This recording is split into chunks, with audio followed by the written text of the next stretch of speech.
Rather than focusing on goals, what if I just focused on true mental toughness every day? Having a great attitude, giving my very, very best, treating people really, really well, having unconditional gratitude, even when I think my circumstances suck.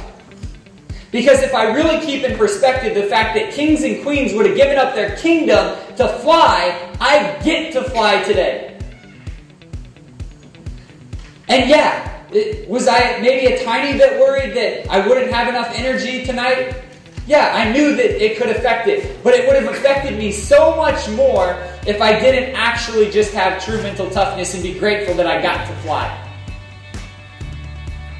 It can change everything, and it's controllable. See, that's the thing. Winning and losing isn't controllable. So many of the stuff that we're pursuing, it's not controllable. So we just waste energy over and over and over again. Waste energy, waste energy, waste energy on stuff that's outside of our control.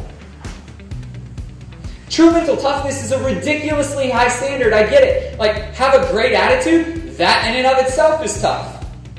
Give your very, very best all the time. That's really tough. Treat people really, really well. You mean the guy that cusses me out and the sports psychologist that's slandering you and on and on and on? Yeah. And be unconditionally grateful? You mean I should actually be grateful for the fact that there's a billion people that don't have clean drinking water and that I have access to that and I have access to freedoms and I can have my health and I can walk and I can talk, I can feed myself. 3 things that my little brother with cerebral palsy can't do? You mean I should just be grateful all the time? That's hard. Really, really hard. But it's 100% controllable. So some people think they're like, yeah, it's real easy. You just don't focus on winning and losing, right? So how do we hold people accountable? You can actually finally, for the first time, hold people accountable for something that's inside of their control. Crazy, right? I'm not concerned with how many sales you make. How many sales calls did you make? What was your attitude like on the phone on those sales calls? What are the things that are inside of your control? Because if we focus on those things, then really amazing stuff happens. We've just watched over and over again is we've taken this message to a lot of schools and a lot of athletes, and we've watched as for the first time, they start using their sport instead of being used by it.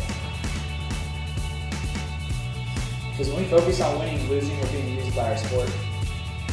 We're conditioning really bad habits into people. Because, I mean, who wants to be married to somebody that only has a great attitude when everything's going well? Who wants to have a boss who only treats them well whenever they're performing at their best? Who wants teammates that are only grateful whenever they're playing really well? Who wants employees that only have a good attitude when you give them raises? No one. So if we focus on true mental toughness, we can start using our sport rather than be used by it. If we focus on our commitments and putting those first things first that we can actually control, things like our focus, our body language, our self-talk, what we visualize, what we read, what we watch, who we surround ourselves with, how we talk to ourselves. If we focus on those things, then those second things will take care of themselves. And we just see this over and over and over again. It's incredible to watch and to listen. I had a coach who texted me the other day, Joshua, I got fired. But we had the most amazing season. My girls grew in ways that I've never seen them grow. And I'm so grateful for that. Because you're starting to realize that there's something that's so much more important. That if I can develop that true mental toughness, I can become the type of person that I want to become. I can start to develop those characteristics that are going to take me a lot further in life than winning and losing. But when we're in it, we're like, oh, it's such a big deal.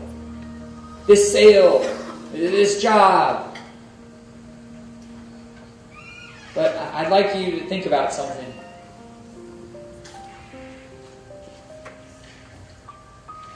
When you're on your deathbed, you gonna care about how much money you made? You gonna care about your job titles? You gonna care about how many championships you won? We don't have time to do it tonight, but we have coaches write out their obituary. What do you want to be said about you? How do you want to be remembered? How do you want to be remembered? That's a much better question.